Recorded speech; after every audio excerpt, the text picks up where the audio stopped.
Hi there.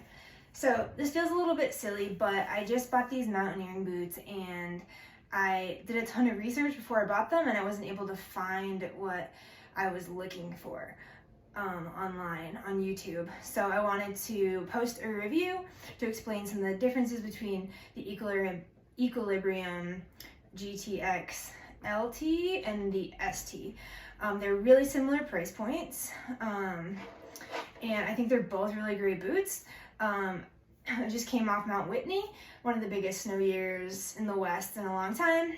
So we went up the Mountaineers route and down the regular route, and there was a lot of snow. We used semi-automatic crampons. We were doing a lot of class 4 scrambling and river crossings. And we were working our way through the dark, about 19 hours on foot, and I had absolutely zero complaints. And I'm a very critical footwear user as a physical therapist. So let's start with some things that are similar, or seem to be similar, between these two models that I liked a lot. So the sole is really stiff, and I would say it's pretty much the same stiffness between the two boots. A lot of times mountaineering boots are pretty like flat in the sole, and these have like a really great like roll through. The Achilles pad, there's almost like a little pebble in here, which I thought was kind of interesting, but this is super flexy back here, and it just almost feels like I didn't even have to break them in. There's also like this kind of built-in crease on both of the boots, which is awesome. The lacing, so this like red and black situation, I think it looks pretty cool, but actually at night it was easier to like look for my laces because I could see like there's a red one, there's a black one. They're both Gore-Tex, and as we know, Gore-Tex is really the best with keeping the feet warm and as dry as possible. I would say that these boots lasted me like maybe 3 river crossings before I started to get my feet wet, and some of the rivers were rushing pretty quickly, and it was really like the movement of the water that pushed the water inside my boot rather than just stepping through it. If you're just stepping through water, your feet aren't going to get wet at all. The tongue is like laced into the upper, which on both boots I believe, yeah.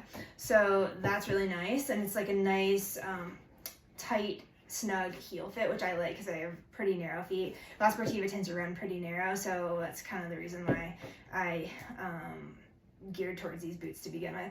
I'm a women's 8.5, and these are a 40, which is right in line with their sizing chart. So things that like I wondered about that might be different in this ST version. So first difference that you see is the look. So the ST has like some red features through here. Other than that, it's like pretty much the same. The tongue is a little bit different because it's synthetic and it looks a little higher and like a little bit more flimsy to me. So maybe these boots, these ST, probably won't last as long. These like leather LT versions, I feel like could probably last me like up to 10 years just mountaineering on a really occasional basis, and not putting a ton of wear on them. I literally pushed these to their limits last week, and I mean, I had absolutely no complaints. The other thing that I guess is similar between the two, which I should mention, is the heel. So there's these nice deep heels, and I felt like it really helped me with traction going downhill when I didn't have crampons on. The heels just kind of dug in and prevented me from sliding. They also have the same, they receive crampons, the same on both, which is great. The one thing I wondered about with the how wet my feet were getting is whether the synthetic version may have dried a little bit quicker, which I guess we don't know.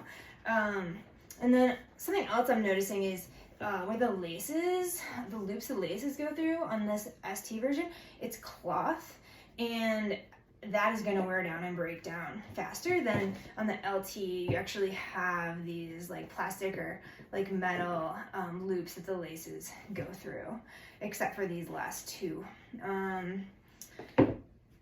The rubber on the toe is almost like a climbing boot, a climbing shoe, and I think that it's a little bit more like thick and sturdy on the LT than it is on the ST, but I could be wrong on that.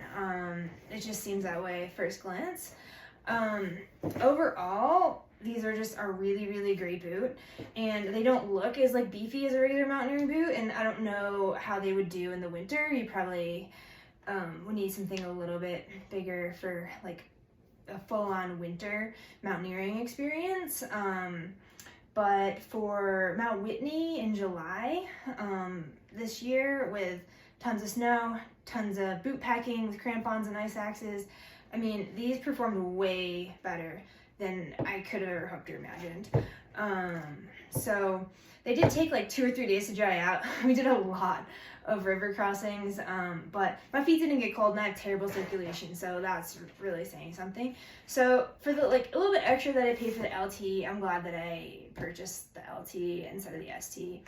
I'm about to send these back, but I just wanted to put something out there on YouTube for any ladies or men that are considering this Aequilibrium boot. I think they're great.